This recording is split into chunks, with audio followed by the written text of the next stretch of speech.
On the Senate floor Wednesday, Senator John Cornyn excoriated the Inflation Reduction Act.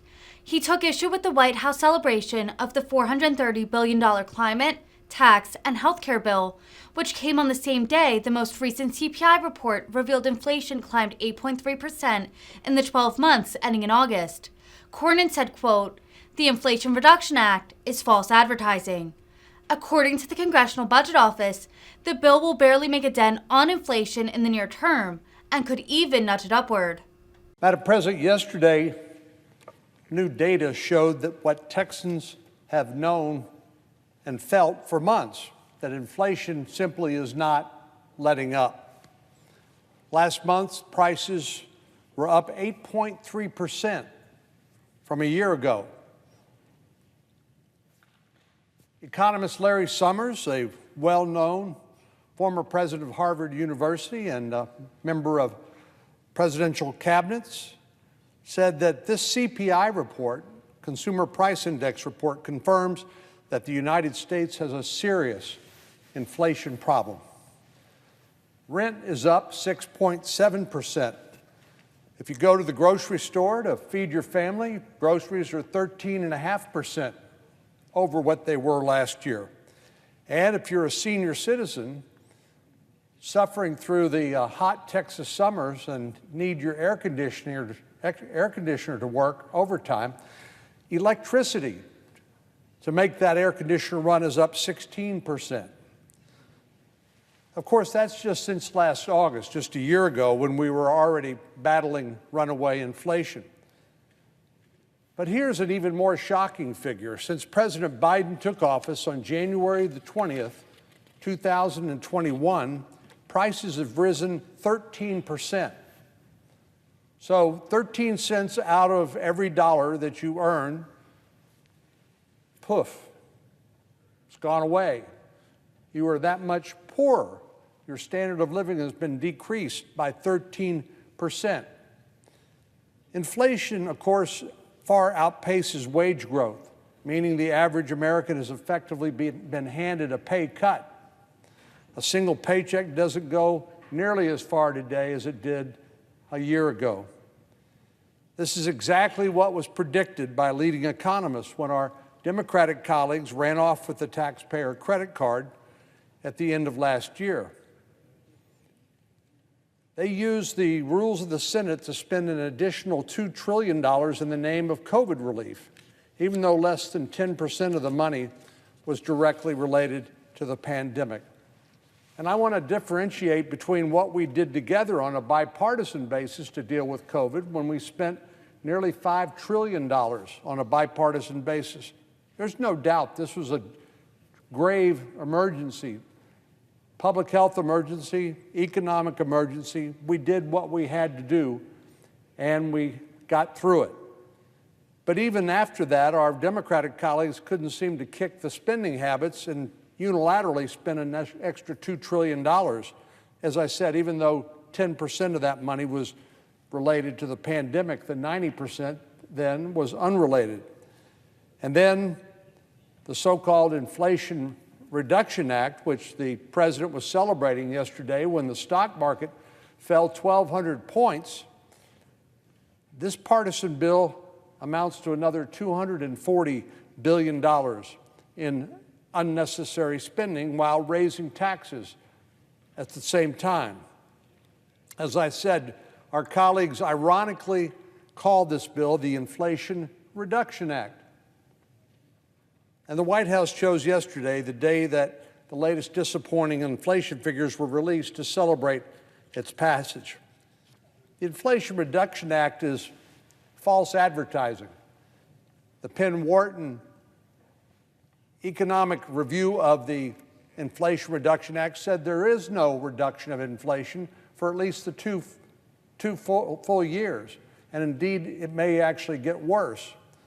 But we all knew this intuitively, that if you keep spending this much money, you're basically pouring gasoline on the inflation fire. It's going to get worse and worse and worse. And middle-class working families all across this country have gotten hurt as a result. Since our Democratic colleagues took control of both houses of Congress and the White House, Texans' lives have gotten harder, not easier. Inflation, I've spoken to, it's skyrocketed, real wages have fallen, and our economy has fallen into a recession. Now, this is one of the other curious things about defining terms. Our Democratic colleagues want to argue about whether 2 consecutive quarters of negative GDP are actually a recession or not. Well, they were when Republicans were in charge, but apparently when Democrats are in charge, that definition doesn't apply. Much as they tried but failed to convince the American people that the Inflation Reduction Act would actually reduce inflation, it didn't, and it won't anytime soon. Well, we know that the response to inflation by the Federal Reserve has been to raise interest rates, and they're projected to raise them at least 0.75%, or 75 basis points, which will also slow down the economy and hurt job creation. So it looks like even more pain is coming. Well, unfortunately, we're also told that there's a looming rail strike that will have a tremendously negative impact on our economy. Our economy, as we all know, depends on a network of tractor trailers, planes, trains, cargo ships to transport products around the United States and beyond. These are the very same transportation modes that make sure that your grocery store is fully stocked. The manufacturing plants have inventory they need in order to make their products. And that, yes, our packages that we order show up on our front doorstep on time. But a massive disruption in rail transportation is likely to occur in less than 2 days' time. The unions that represent more than 115,000 rail workers have not been able to reach a contract agreement with railroad companies. Unless they reach a breakthrough soon, rail workers will go on strike this Friday, causing a national rail shutdown. If you don't think that will have a negative impact on our economy, on top of what I've already mentioned, think again. The rail system carries nearly 30% of America's freight, everything from agriculture to retail products, heavy equipment, automobiles, coal, lumber. We are talking about the critical products that impact virtually every sector of the economy. It's tough to overstate the negative impact this will have. Just look at agriculture. On the front end of production, farmers and ranchers need fertilizer, seed, animal feed, and heavy equipment, all of which are likely to travel by rail at some point. And then at harvest time, our producers rely on timely rail service to transport their products to processing plants and then communities across the country. If this strike goes into effect, all of those shipments will be stalled. And this comes right as we're heading into the fall harvest. Farmers and ranchers will be left with huge amounts of products that they can't even transport or sell. Many of these perishable products, which will simply spoil. The consequence for consumers is we'll continue to see empty shelves at the grocery stores, along with higher prices due to inflation and short supply. But this won't just impact us in the United States. Railroads move roughly a third of U.S. grain exports, which are desperately needed in global markets, particularly with what is happening in Ukraine, with Russia impeding the growing and transportation of Ukraine to places like Africa, where people are literally starving for lack of food. The war in Ukraine has exacerbated this insecurity, food insecurity. If this shutdown here in America goes into effect, the squeeze will be compounded and will be even tighter. Of course, this is just a snapshot of the impact a shutdown will have on one sector of the economy. But the same struggles will play out when it comes to energy, rail, manufacturing, automotive, and literally just about every other sector of the economy. This massive logjam will take a serious toll on our economy on top of inflation and the recessionary pressures we're already feeling. The freight industry estimates that a rail shutdown could cost the U.S. economy more than $2 billion a day. $2 billion a day. Our country is hurtling toward a logistical nightmare, and unfortunately, the Biden administration appears to be frozen and undecided about what to do. For years, our Democratic colleagues who depend on organized labor for a major part of their political support have put the demands of labor unions ahead of the needs of consumers and the rest of the American people. They've romanced the powerful labor lobby at every turn, and one of the fiercest union defenders now occupies the Oval Office. Now, I'm not opposed to people joining unions. They're entitled to collectively bargain and try to advance their livelihood and their family's way of life. But to let one special interest group basically create a logistical nightmare with this looming rail strike is just indefensible. Well, we're seeing the consequences of this kowtowing to organized labor above the interests of any and all other Americans. To hopefully prevent this looming crisis, President Biden has established an emergency board to help reach a resolution and prevent this strike, if possible. The board has released its recommendations to resolve this dispute nearly a month ago, but a deal is still nowhere in sight. In recent weeks, a number of administration officials have joined the unions and freight companies at the negotiating table. The Secretaries of Labor, Transportation, and Agriculture have all tried to help resolve the impasse, but they've not moved the needle at all.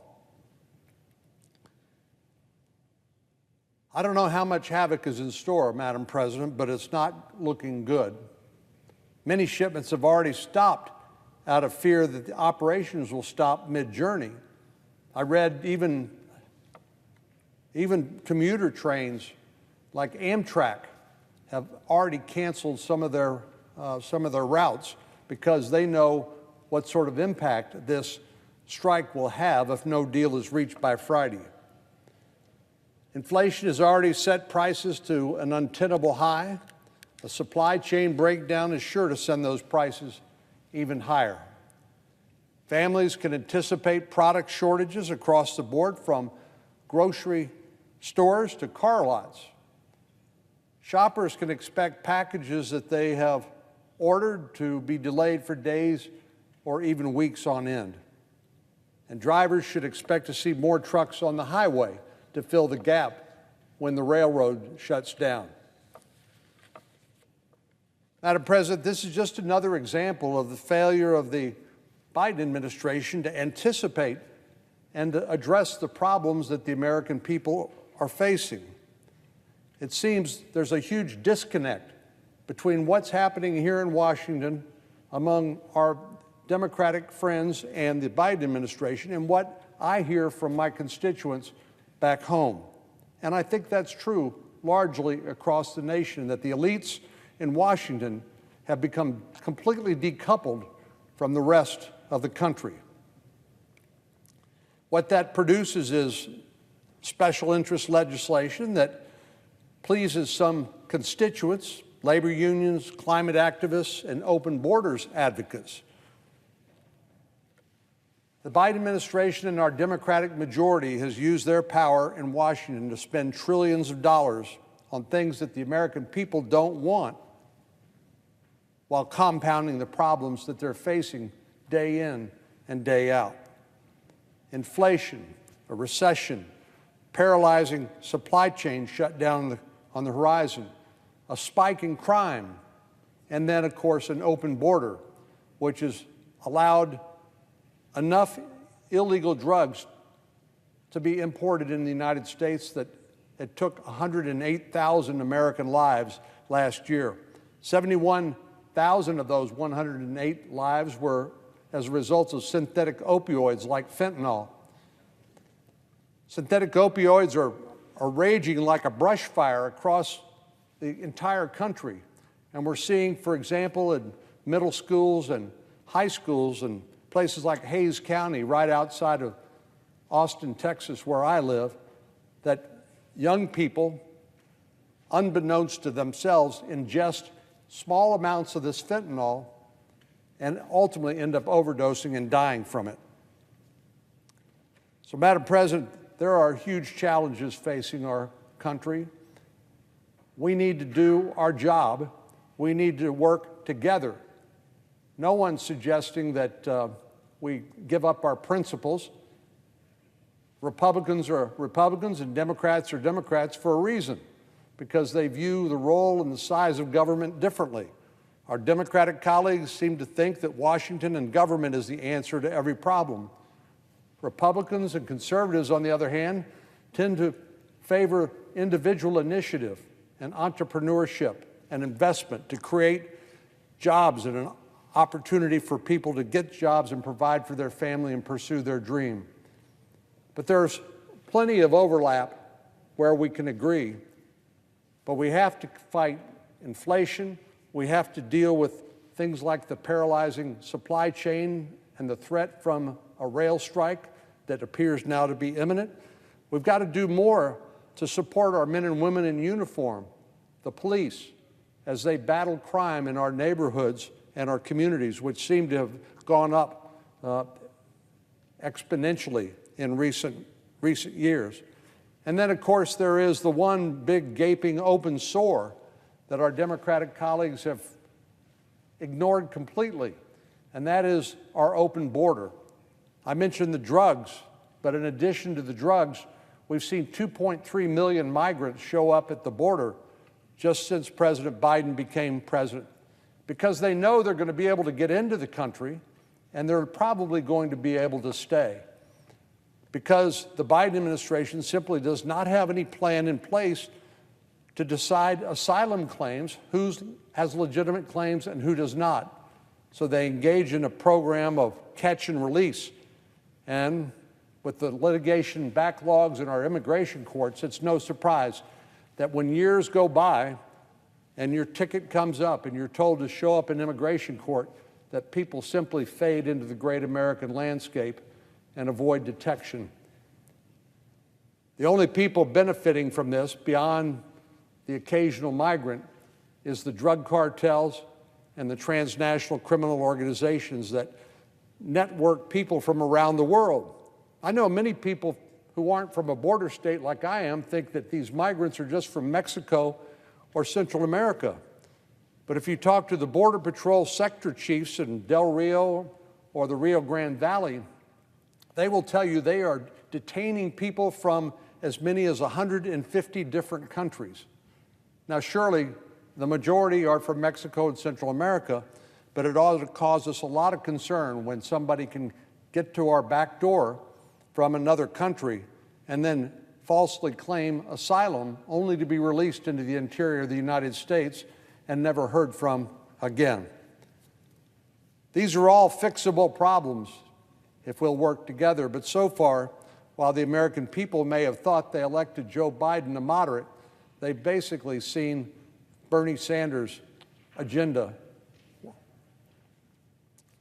Madam President, I yield the floor.